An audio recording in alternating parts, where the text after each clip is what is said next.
Hey people, so these are the simple joys of life. So this is a veg shawarma and that is a non-veg shawarma.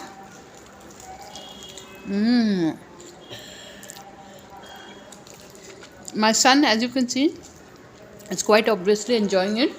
Sometimes the greatest joy is just staying in a room and eating hot shawarma after a bath. We played in the beach and then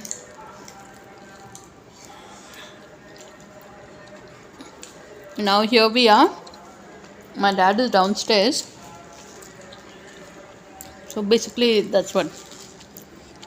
It's just nice. This is honestly, Vizag is so underrated as a holiday destination. It's like, Ayush, what would you say about Vizag?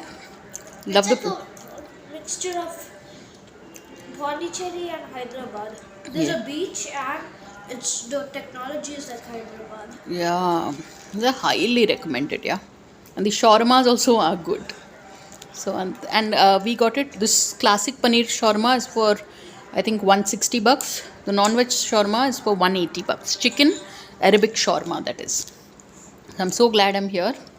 If you were to take a look, it's slightly the mess. The room is like, but yeah, this is how it is, and I'm so glad we are here. So on that note, thanks for watching. And please subscribe. Yeah.